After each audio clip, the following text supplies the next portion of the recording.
Pound for Pound, the MMA podcast.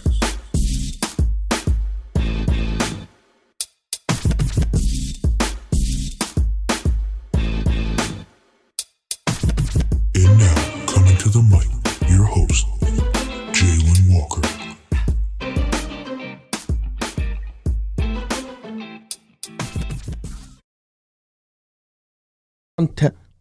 What's up, guys? Welcome to Pound for Pound, the MMA podcast. I'm your host, Jalen Walker.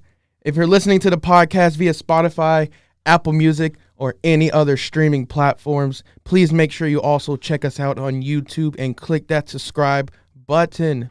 Much appreciated. All right, guys, tonight, UFC Vegas 21, Edwards versus Muhammad. After a long hiatus and canceled bouts, Leon Edwards will once again walk into the Octagon tonight in a tough matchup against Belai Muhammad. Also, UFC 259 recap, what an insane night it was with impressive showings from Amanda Nunes and Yan, who successfully defended their titles. We'll also talk about Petr Yan's horrible illegal knee to end the fight against Aljamain Sterling, making him the new UFC Bantamweight Champion. And in joining us on the show today is an up-and-coming fighter at a 10th Planet, Rochester, and Empire Academy. We'll talk to him and break it all down and much, much more. But first, a word from our sponsor. St. Patty's Day is for the pubs, not the pubes. Manscaped is the global leader for below-the-waist grooming, and they sponsored this show to ensure you have the best tools for your ball trimming experience. If you plan on getting lucky this St. Patty's Day, then you might as well use code POUNDFORPOUND at manscaped.com for 20% off plus free shipping. The Manscaped Performance Package is the ultimate men's hygienic bundle. Included with this new package is the Weed Whacker ear and nose hair trimmer, which is waterproof and uses a 9,000 RPM motor powered and 360-degree rotary dual blade system. Look, guys, 79% of partners polled admitted that long nose hair is a major turnoff. Why not use the best tools for the job here? This bundle includes the Lawnmower 3.0 trimmer, the best trimmer on the market, and their third-generation trimmer features a cutting-edge ceramic blade to reduce grooming accidents thanks to their advanced skin-safe technology. You can also get festive and safely shave a shamrock in the pubes. You and your partner will get lucky, all right. Their Lawnmower 3.0 will showcase your pot of gold like no other. The Performance Package is the best value that Manscaped has to offer and is hot off the shelves. Get 20% off plus free shipping with code POUNDFORPOUND at manscaped.com. That's 20% off plus free shipping with code POUNDFORPOUND at manscaped.com. Also, every purchase at Manscaped goes towards Testicular Cancer Society to bring awareness to men's health and early cancer detection. All right, that was a long one. Sorry, guys. But yeah, guys, on the show today, we are joined by an up-and-coming fighter at a 10th Planet Rochester and Empire Academy. Ladies and gentlemen, I would like to introduce to the podcast Liam Anderson. How's it going, man? Thanks for coming on. What's up? Hey, how's it going, man? How's everything going? Are you up in Rochester? Yeah, up in Rochester, New York. Nice. I got a friend that lives up there. He says it gets really cold there sometimes. Yeah, it's really cold. I mean, we're having a good week so far. I mean, it got a little warm on Wednesday, Thursday, a little sunny, so the snow's gone, and I'm just enjoying the weather. You guys still had snow up there? Yeah, we did for a minute, but not anymore. It kind of melted away. Okay, cool. Yeah, we had when we had the snowstorm here, the snow lingered for a while, but it's so weird here. We're in Ohio, and we get the lake effect, so like it's all you probably but it's just I live right by the lake. Yep, it sucks, man. But yeah, so first off, tell me about yourself. Are you originally from Rochester? Yeah, I was born in Webster, which is on the outside of Rochester. Okay, cool.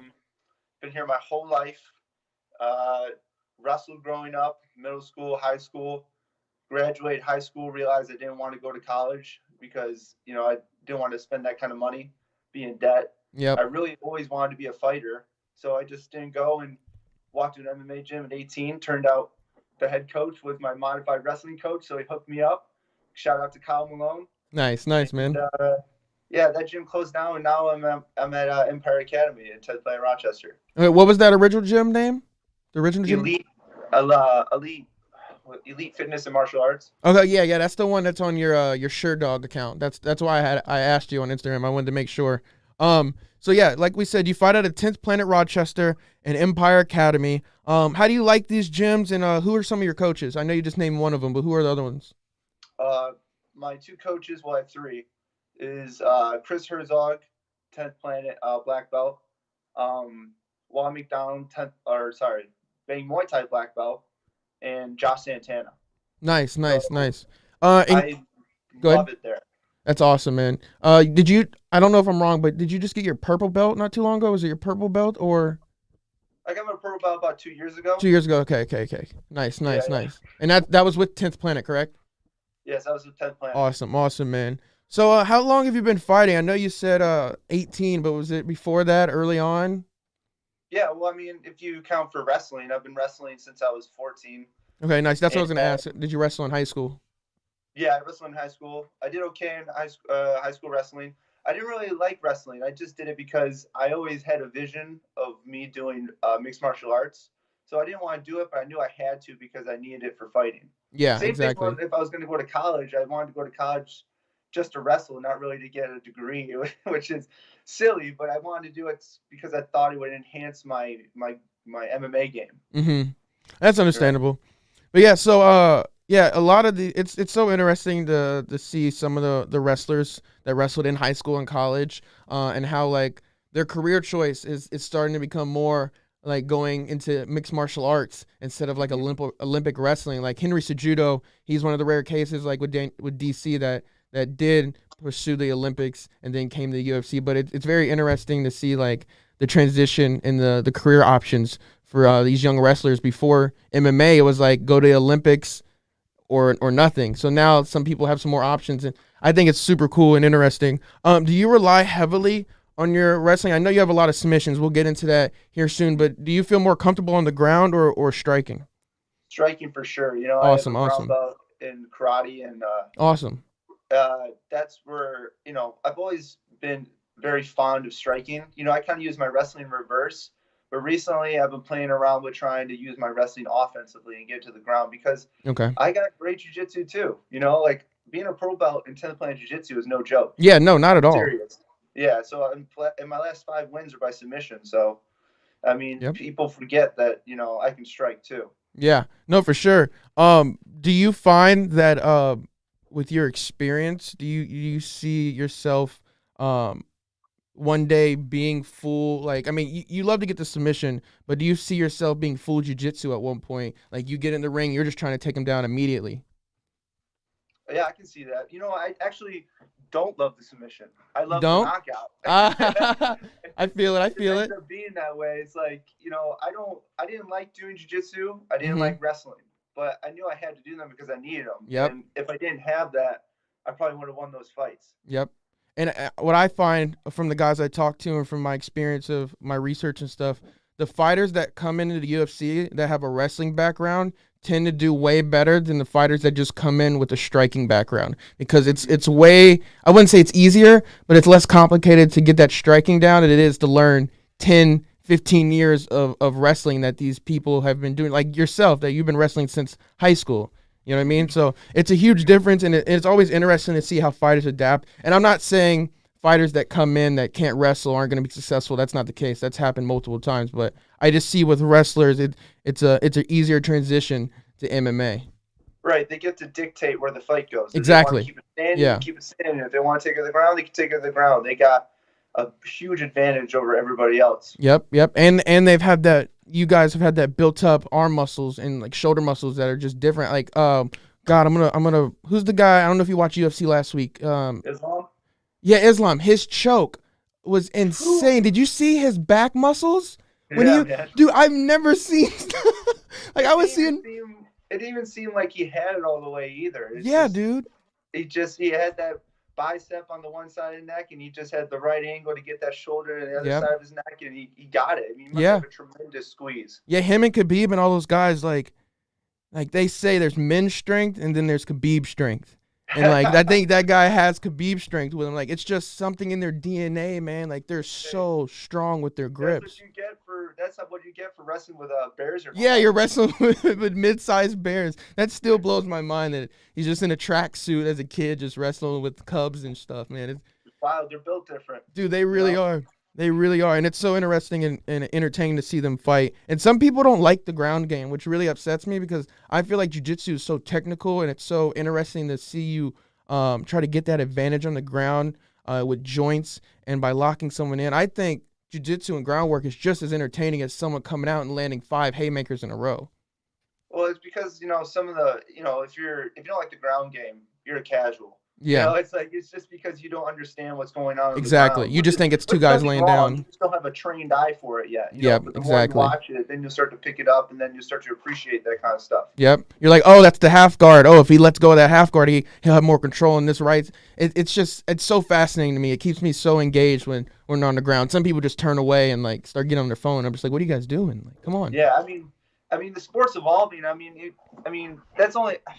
I was watching BJ Penn versus George St. Pierre 2 the other day, and the crowd cheered when BJ got back to guard. Yeah, exactly. So it's evolving. That was actually like 11 years ago.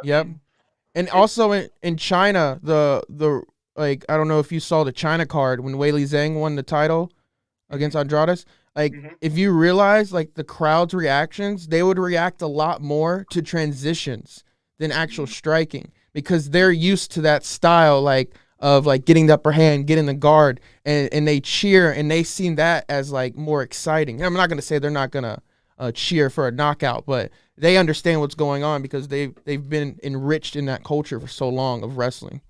Yeah, I love that. That's great. It's typically if you're going to a UFC fight, you just watch it live. You kind of know what you're watching. Yep, exactly. Yeah, I can't wait till this whole mess is over and they start traveling again so people can get out there. So I saw on your Instagram, I got to ask you just real quick. You had a picture with Rose Nunes, and she also follows you. I think she came and visited your gym. Do you have a relationship or friendship with her? Have you trained with her full time at all? Yeah, it was great because my head coach in my old gym at Elite was one of the owners of this local amateur MMA promotion we had going on there. Okay, cool. Which I fought in, and they had meet and greets, and so they brought Pat Barry and Rose Namajunas to FCP. That's so cool. The promotion, and they were also doing a seminar. And so since I was, my coach was one of the owners. I got to hang out with Rose. That's awesome. Pat for like 3 days straight. That's so cool, man. And Rose, super sweet. We got to spar a little bit. She's just an animal, And Pat was crazy too. How Pat's very famous for his leg kicks, right? So I was obsessed I'm obsessed with striking, right? And I was a big fan of Pat Barry growing up, and I always wanted to learn how to kick like him. Yeah. And I finally got to meet him. And then when we were doing the seminar, I remember he was teaching me how to do leg kicks. And he's standing there with his hands on his hips, and he goes, kick me as hard as you can. And I kick him. He just looks at me. He's like, come on, kick me as hard as you can.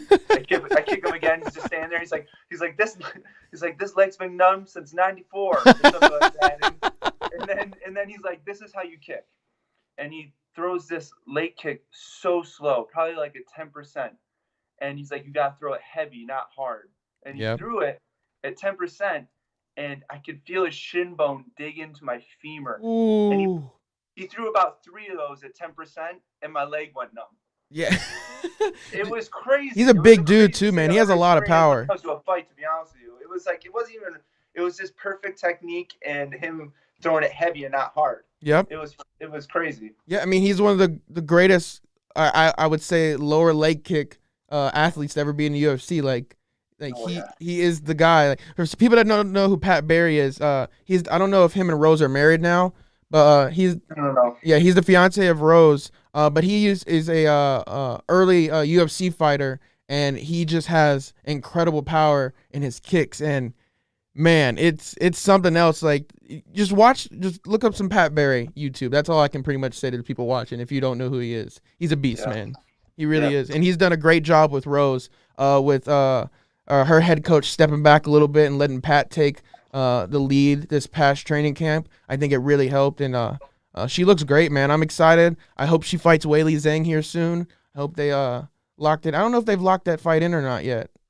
I think it's in early April. Yeah. April 24th or something like that. I don't know, but I think Rose has got it. Yeah, and they're saying I want Rose to win. I love Rose, but they're saying if Weili wins this fight, they want her to go down and fight Shevchenko. But I'm not gonna lie, Weili Zhang versus Shevchenko would be insane. I think that would be an insane fight. I hadn't even thought of that. That would be wild to see that. I think Shevchenko is just. I think she's better than Nunes. I think she got cheated in those last think two so? fights. I think she should have beat Nunes. So I don't think know, man. Shevchenko probably takes that. Nunes is scary, man. I was just talking with the guys here about it, man. She is.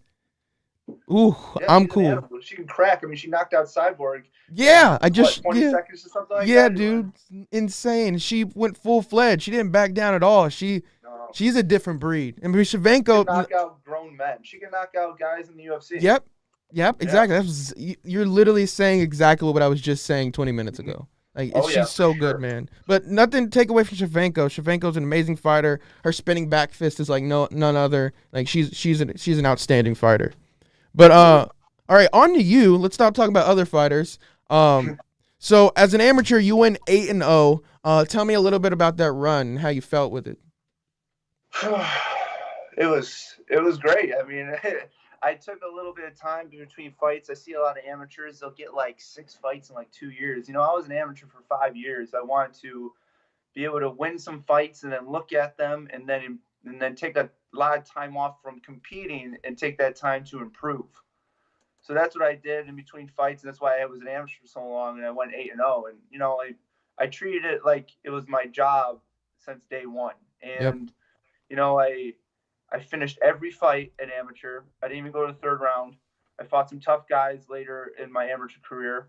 You know, when you're first starting out, you want to find somebody that has the same record as you. I mean, we're both debuting guys 0-0, but I mean, later on, I was fighting undefeated guys 4-0, 5-0, 6-0, and it was a great experience. I won 3 titles. I had a 5-second knockout. It was just, all I can say, it was a lot of fun. I loved it. Yeah, that's awesome, man. Your last 3 fights as an amateur, you actually ended them in armbar. Is the armbar your go-to submission or choke? Is it most likely the armbar if you got him in it? Well, I mean, it was back then. Now I'm kind of more of like a Darce guy. Nice. Guy. Stepping the game up. That kind of stuff. For sure. Yeah.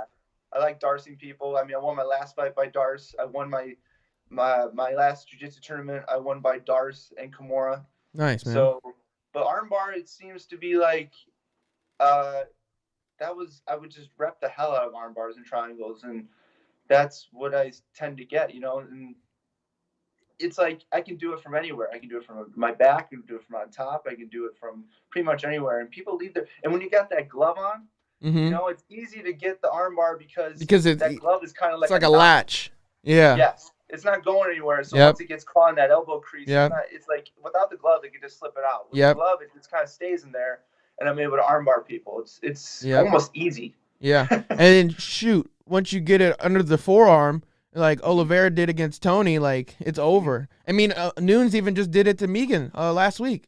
I mean, she tapped right before she got it under her arm. I mean, anybody's going to tap once your arm's extended that far, except for Tony Ferguson. He's just not human. He has rubber band bones. Like, it's insane. You got that David Goggins mentality. Yeah, exactly. So your first pro fight against Thomas Powell didn't go exactly how you wanted. You lost that fight via TKO in the first round. Talk to me about that fight and kind of like what went wrong. Okay.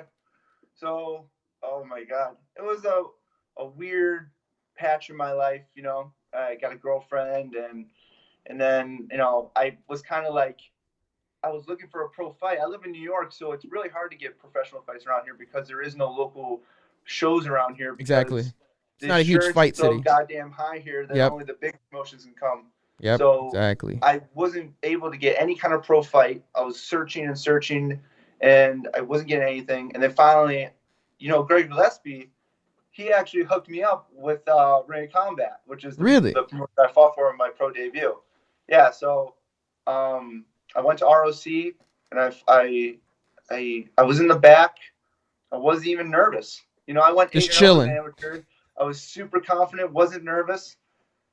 They told me on Tapology Thomas Powell is 5'8", right? I get there, he's 6'2". Oh, that's a big difference. He's got an 80-inch reach. Whoa. And he's southpaw. And so I was still like, whatever, I'm still going to beat him. Yeah. And I guess I went out there overconfident. And when we got in the cage, I hit him with a hard body kick, like immediately. And then I saw his eyes change.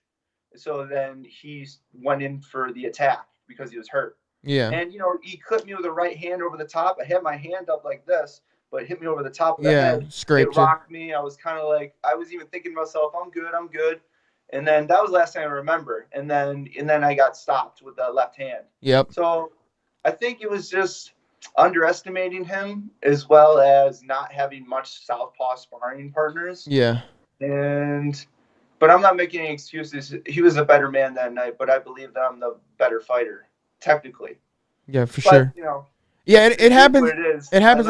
Everyone's got to lose. All you can do is pick yourself up and move on. Exactly. Yeah, and like I said, everyone loses at some point. It's very rare for you to be undefeated, and I feel like people with Adesanya going 20-1, I feel like he's gonna be way more dangerous now because he doesn't have that over his head like, oh, I'm undefeated, I got to keep this up. Like now he's just out there and he's about to Yeah, I'm excited. I'm excited to see what's going to happen. That was a great fight against Yan. He did a great job, but Yan lost his first pro fight as well too. Yep.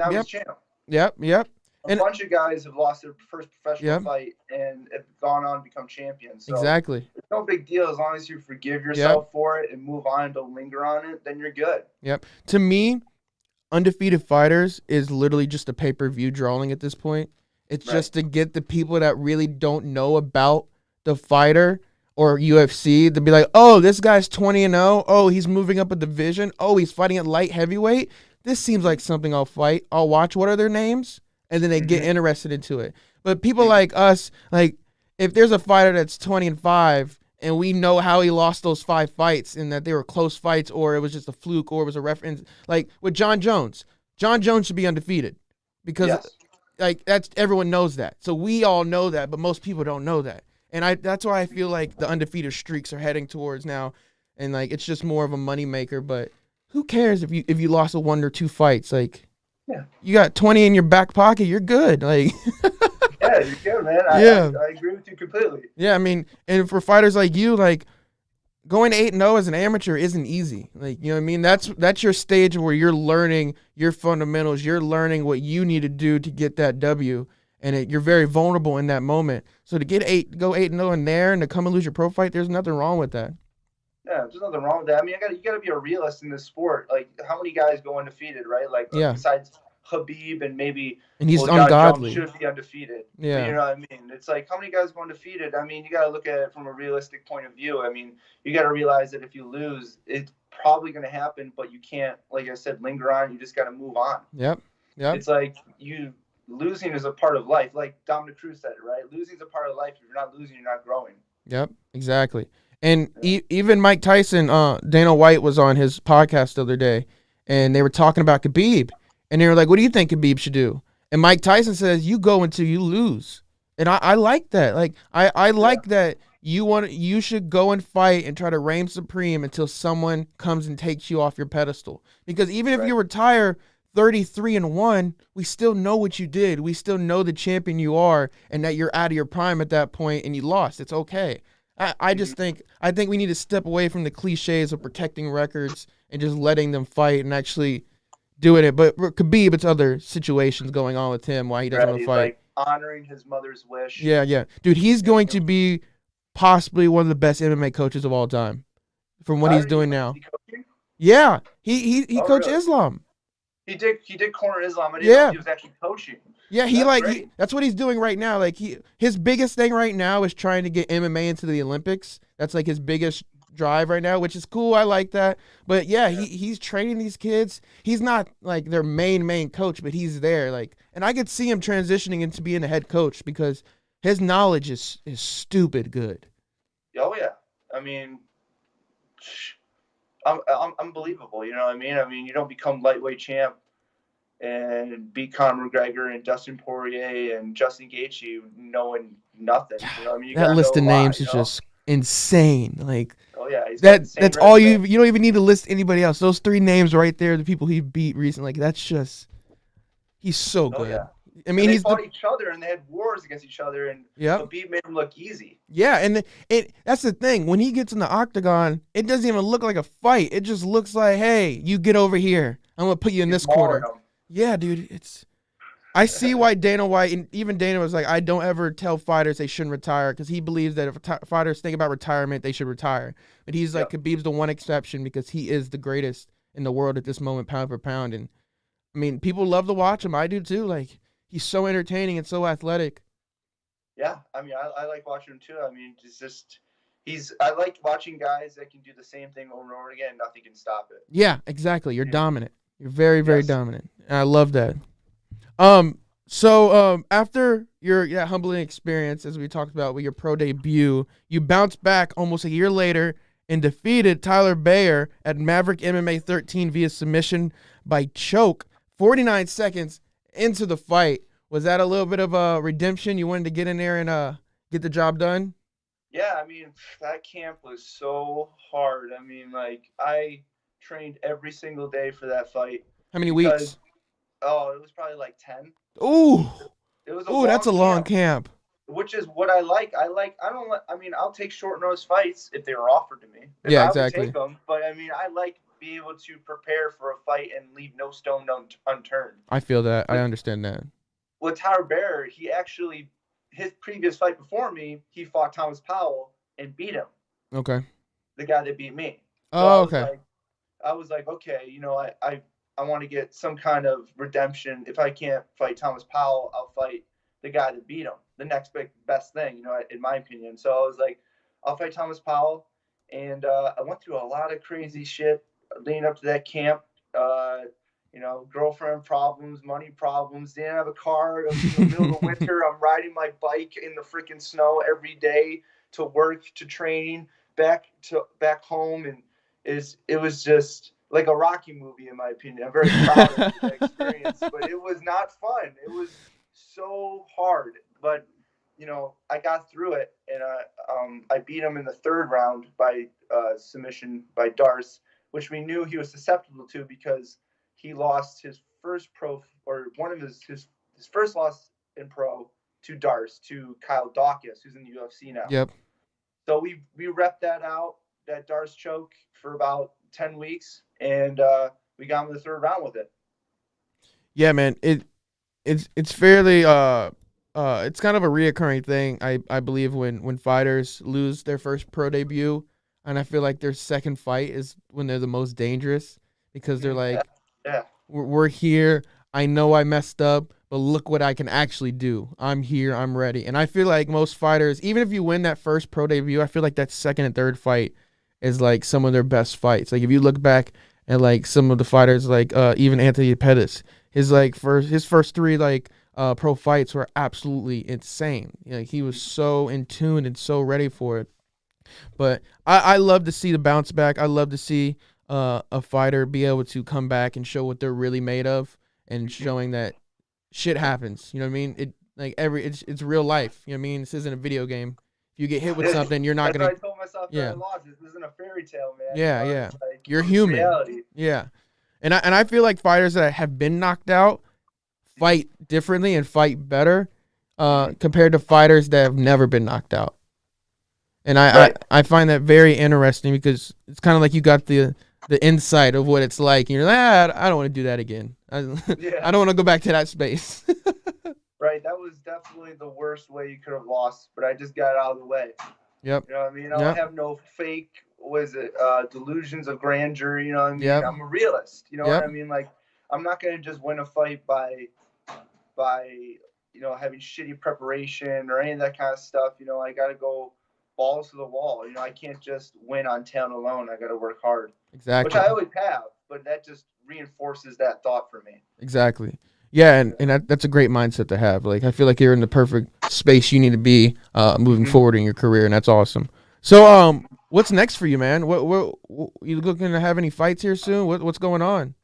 Well, I was supposed to have one in March last year, but then Yeah. COVID happened, and Yeah. it got postponed until, we don't know when. I mean, the fight is supposed to happen at Seneca Niagara Casino, which is near Buffalo, Okay. and it's just been postponed for a year. I was supposed to fight Brian Battle, and he lives in South Carolina. That guy's had like 3 or 4 fights since we were supposed to fight. Really? He's like 5-1, which is great because once he comes back, I'll whoop his ass, and I'll have a 5-1 guy on my record. Nice. So, Yep.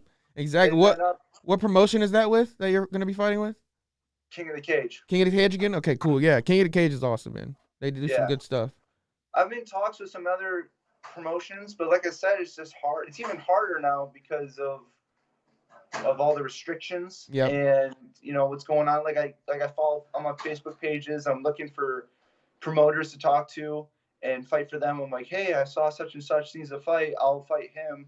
And they're like, let's give an example. Like somebody said, first and foremost, I need to find guys that are like east of Tennessee because they're local. Yeah. Right? They don't want to pick me up because I'm in New York, and they don't think I'm going to be able to sell tickets or whatever. Yeah. To bring people down to watch me fight in Tennessee or something like that. Exactly. So it's been really hard just trying to get some fights because I live in New York. So, but I'm in talks with CFFC right now. Okay. Nice. They have a card April 1st and 2nd. Yeah, and they're on UFC Fight Pass too. Yeah, that'd be great. Yeah. Be fighting on they just had an event a couple days ago. Just last night and the night before. They had another one? Crap, I missed that. Yeah, 2 back-to-back. Oh, snap. Back April 1st and 2nd. Oh, man, I'm going to have to go back and watch it on Fight Pass. Thank you for saying that. I had no idea. Yeah. Don't watch the main event. We're not that great, but I mean, like, the main awesome. event was between these 2 middleweight guys. I'm a middleweight watching these middleweights, and I was just like, this is not a good fight. So don't even bother. But that's in 3 weeks. Hopefully they give me a short-nosed middleweight fight. I'm ready. I've been ready. What's in 3 weeks? The CFF? Yes. Okay, awesome. Fight. Are you ready? So, have you been training? I train every day. Awesome. Every day throughout the quarantine. That's good, man. It's like an addiction for me. I feel which that. Isn't like it's like I can't not be in the gym. If I'm not in the gym, then I'm not happy, or I might be in the gym and not be happy. But I mean, if I'm out of the gym, I just like it haunts me. Yeah. So I have to be in there. No, I understand. That's a great mindset to have. Like most of the greatest fighters of all time live in the gym. Like they literally have like lived in the gym, like on a couch in an office. I totally understand where you're coming from, man. And I think that's awesome. And I hope you do get a short notice fight, man. I would love to see you on UFC Fight Pass. And to see you even take your career even further. How old are you? 26. 26. Oh, we're the same age actually. Nice. So but yeah, man, I hope the best for you. I'm excited for you, man. And thanks for coming on. I really enjoyed talking to you, and we'll have you on again here. And then if you get that fight, let me know, and I'll post about it and stuff.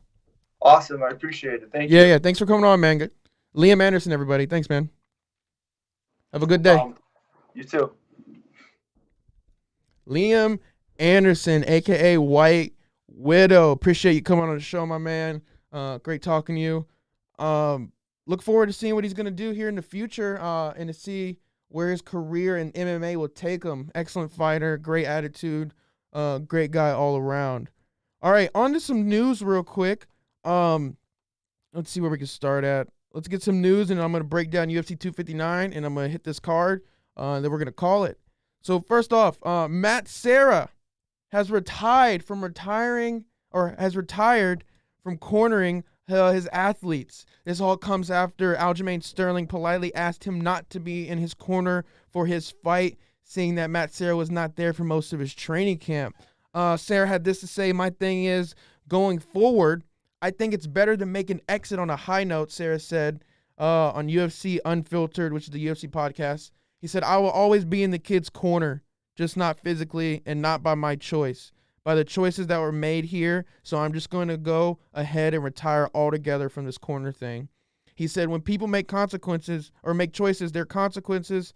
When people make choices, there's consequences," Serra said. "So it's like I can understand maybe nobody wanting to say anything on my behalf because they don't want to mess this up for the kid or mess with his head. And then he said, I can understand that, but at the same time, I would have handled things differently if the shoe's on the other foot.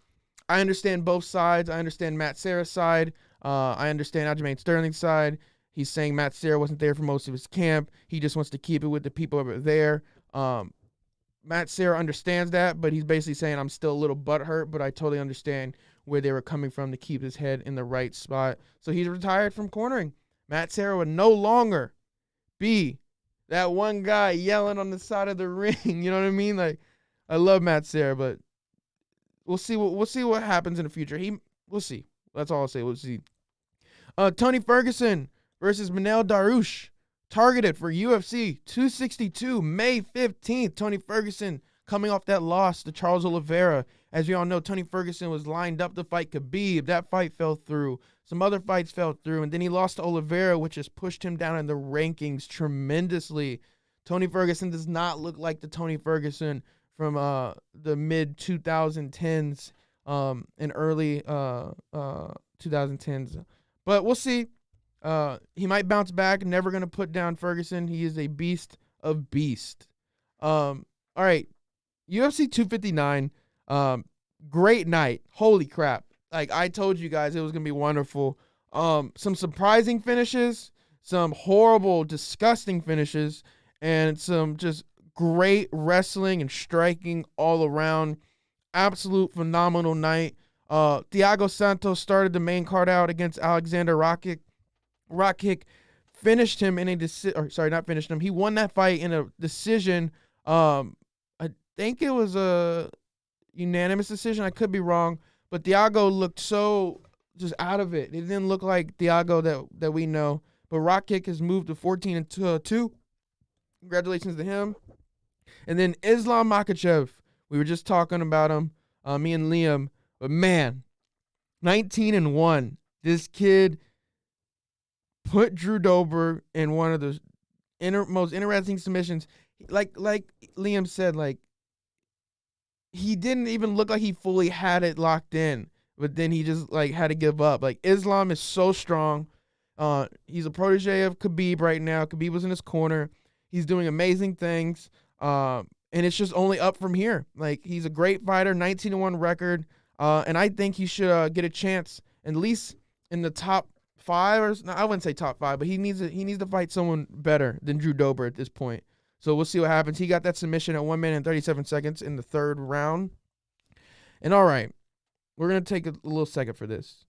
Petr Yan versus Aljamain Sterling. Petr Yan should be completely, how do I say this? He should be so disappointed in himself. And I am so disappointed in him and his coaches and what they allowed him to do to Aljamain Sterling. If you don't know, Petr Yan lost the title to Aljamain Sterling via disqualification from an illegal knee. Aljamain Sterling's right knee was on the ground. Mark Smith, the referee for the fight, yelled, "Fighter is down, fighter is down." Petr Yan, even though he doesn't speak that much English, he knows what fighter is down means. And then he took out Aljamain's head and then kneed him as hard as he could. Aljamain did not get up after that. He was rolling around, coughing, said he was super dizzy. Mark Smith brought the doctor in, and they called the fight off, gave Petr a disqualification, and Aljamain Sterling is now the new Bantamweight champion of the world. He's very upset, as he should be. I would be very upset in Petr Yan. And also, shame on any UFC fighter or anybody in general that is saying he was acting. He was not acting. That was a flush knee to the temple of his head, the side of his head. No one's getting back up and fighting. I don't care who you are. If you do, you're going to get knocked out immediately. There's no reason for that. His health and safety is way more important than proving something that doesn't need to be proved. Petr did an illegal strike. Aljamain Sterling did nothing wrong. He won the title. Get over it. There will be a rematch. And that's what I'm going to leave it at. Congratulations to Aljamain Sterling for winning the Bantamweight title, even if it was in those circumstances. Congrats. All right. On to the co-main from UFC 259. The Lioness, the GOAT, the greatest female fighter of all time, possibly one of the greatest fighters of all time, male or female. Amanda the Lioness Nunes has done it once again. Round 1, 2 minutes and 3 seconds in. Woo! Megan Anderson was rocked. She had no idea what was going on. She was getting hurt. She was getting destroyed. Amanda got her to the ground after all that ground and pound. She got her in a triangle choke and then got her in the arm bar at the same time. Excellent showing from Amanda Nunes, taking her to 21-4. Megan Anderson dropped to 11-5. But wow, Amanda Nunes, what's next for her? She's taking out everybody in the women's flyweight division. There's literally, like right now, if you go to the women's featherweight division on UFC, there is literally no one ranked. It is literally a picture of Amanda Nunes. That's insane. You got Bantamweight, you got our contenders, Jermaine Durandamy, Holm, Aspenled. There's nothing here for women's featherweight. It is literally says Amanda Nunes champion. No one can beat this woman. She is ungodly. She is one of the best fighters of all time. And I am honored to be able to watch her fight at this moment in her career. But congrats to her, man. I did not think they were actually going to just take the featherweight rankings off. They really did it. There's no one ranked. That's awesome, man. Congrats, Amanda. That's a huge milestone. All right, and then for that main event, Jan Blachowicz versus Israel, the last stylebender Adesanya. First off, I commend Izzy. I commend Jan for taking the fight. Izzy had an amazing fight, but Jan did win via decision and with 5 rounds. He won the fight by taking Adesanya down 2 rounds in a row, kept the half guard most of the time. Beginning to fight, Izzy looked amazing. Izzy was quick. Jan was backing up. He was flinching. Izzy looked fantastic, but weight does matter. Even if Izzy doesn't say it, weight matters. And when Jan was on top of him, he couldn't get out, and that lost the fight for him. Spectacular fight. Can't say anything bad about either parties. Congrats to Jan. Israel, you did a great job, man. You know what I mean? Like, just absolutely amazing heart. He took the loss like a champ. Jan took the win like a champ. They laughed about it. And I'm excited for Jan moving forward. He's most likely going to fight Glover Teixeira for the title, hopefully. We're not sure yet. I hope he does. But what they want to happen, they want the winner of Stipe. No, I don't think they're going to do that yet. No, I'm not even going to say that because that's not going to happen. But congrats to Jan. Congrats to Izzy for taking it like a champ. That he is. And what a wonderful night UFC 259 was. Just absolutely from start to finish. It started out with 3 or 4 KOs with the early prelims. Just mind-boggling. Great night. Great night. All right. On to tonight. UFC Vegas 21. Starting out, we got Eric Anders versus Darren Stewart at middleweight. Eric Anders is 13-5. He's coming off unanimous decision loss to Jocko back in May of 2020. This loss snapped his previous 2-fight winning streak. 8 wins by knockout, 1 by submission, 4 by decision. He had an LFA title run. He's a great fighter. He'll have a 1-inch height and reach advantage on the dentist, Darren Stewart, who is coming in at 12-6 and with 1 no contest. Stewart is coming off that split decision loss against Kevin Holland back in September of 2020. That fight broke his chance at starting another winning streak from the previous fight. Darren has 7 wins by knockout, 1 by submission, and 4 by decision, and he has 5 first-round finishes with only 1 submission and 4 by knockout. Darren Stewart, he's gone on to win 5 fights, or 5 out of his 8 fights, earning another 2-fight bonus along the way. So anytime a fighter has more than one 50K bonus, like, they're most likely doing some stuff right. But he likes a slugfest. He's slow pace, and he lands heavier blows. It's gonna be an interesting fight. The fight could potentially be a lot closer than the odds are predicting here, but both fighters have similar resumes and make a solid case for winning. So at this point, it's just who I think has a better chance and better shot at this. And I think I got Darren Stewart, aka the dentist, winning this via unanimous decision.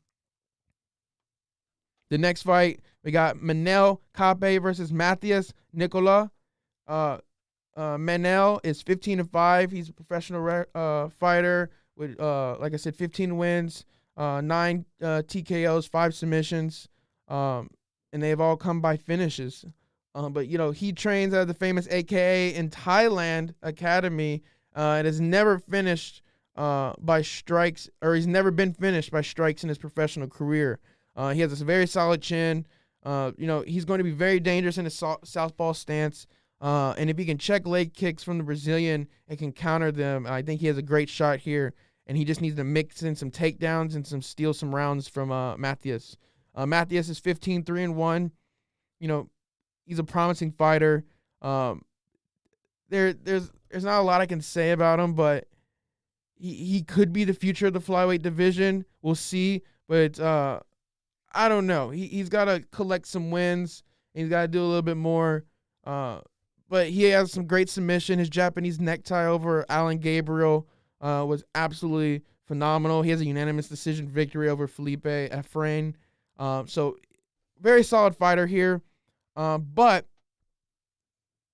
with a very competitive scrap that this is going to be, I think that Manel Cap will be able to outstrike him. So I'm going to go with Manel wins via decision. But excellent fight we got here at flyweight. Very pumped for this one. All right, Jonathan Martinez versus Davey Grant at bantamweight. Jonathan Martinez, a.k.a. the Dragon, he's 13-3. He's on a 2-fight winning streak heading into this battle. 7 wins by knockout, 2 by submission, and 4 by decision. He shows great variation of his skill set, and he's able to get some very spectacular finishes no matter where the fight goes. He's very versatile. He has 46% significant strike count, but his defensive strike, his striking defense is actually at a 58%. So it's kind of very impressive. I think his opponent, Davey Grant, a.k.a. Dangerous, who's at 12-4, is going to have a very difficult time in this fight. Grant is currently on a 2-fight winning streak also as he prepares for this one. He has 2 wins by knockout, 8 by submission, and 2 by decision. And he has 7 first-round finishes with a combined effort of knockouts and submissions. He's already faced breakout names such as Mandy Bermudez and Chito Vera. So he has some experience in his background. But when it comes down to it at the end of the day, I think Martinez is going to win this via decision. Yeah, so I have all these first 3 fights winning by decision. So hopefully I'm wrong, but I see the night kind of starting out that way. But just more fight time for us, to be honest. So 4th fight on the card. This is a 6-fight card. 4th fight is Dan Ige versus Gavin Tucker at featherweight. Gavin Tucker has agreed to step in and face Dan Ige here at UFC Vegas 21 after Ryan Hall was originally in line to face Ige, but the Brazilian Jiu-Jitsu ace was forced to withdraw after suffering injury from training. So now we got Dan Ige versus Gavin Tucker. Dan Ige, a.k.a. 50K, he's 14-3. Ige is coming off a unanimous decision loss to Calvin Kattar back in July of 2020, which Calvin Kattar is an excellent fighter. Great fight that was. This loss snapped his previous win streak of 6 victories. He has that balanced resume. He has 3 knockouts, 3 wins by knockout, 5 by submission, and 6 by decision. Ige is confident he can handle the fight in any direction it goes, and I believe him. Ige is a good fighter, man. He's a great fighter. He had that 6-fight winning streak. He took out Danny Henry, Mirsad Bektik, and he had that controversial decision over Edson Barbosa. Calvin Kattar ended his run, and that was at UFC Fight Island 1, I believe. But he's such a great fighter, and he's gonna give Gavin Tucker, aka the Governor, who's at 13-1. He's gonna give him a great challenge here. Tucker finds himself on a 3-fight winning streak heading into this one. He wants to make it 4. His last fight was a decision victory win over Billy Quarantillo back in December of 2020. We actually talked about that fight on the podcast. It was a great fight. He has a balanced resume consisting of 4 wins by knockout, 6 by submission, and 3 by decision. And he also has 4 first-round finishes with a combination of knockouts and submissions. He's won 3 in a row, and he's 13-14 overall, going 3-1 so far during his short stint with the UFC. Great fighter. This is going to be an excellent fight. Both fighters have a good shot at claiming the victory here. They both have similar resumes and stats that would make this an interesting battle for both of them. And surprise, surprise, I got Tucker wins via unanimous decision. I'm saying unanimous decision. I think he's going to fully control this fight. Really pumped for it. Dan Agar's a great fighter, but I think Gavin's got this one in the bag. All right, on to the co-main event of the night. Sorry if I butcher your name, man, but Misha Cirkunova, I believe, versus Ryan Spann at light heavyweight. Misha's 15-5. He's coming off a first-round submission victory against Jimmy Crute back in September of 2019. This fight put him back on the winning track after dropping the previous fight before. He has 4 wins by knockout, 9 by submission, and 2 by decision. He also has 11 first-round finishes with a combination of knockouts and submissions. Misha is the far better wrestler and grappler here. Most of his opponents who really try succeed at getting taken to the ground. Sorry, I mispronounced that. But Misha's just, he's an excellent fighter. He's an excellent fighter, excellent wrestler. He can get you on the ground. Once he's on top, he can take his time in advanced position. He's most likely going to control Spann from the top position. But we'll see. We'll get into that in a second. But Ryan Spann, a.k.a. Superman, 18-6.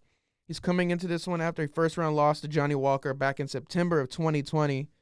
This fight snapped his previous 8-fight winning streak that dated back to 2017.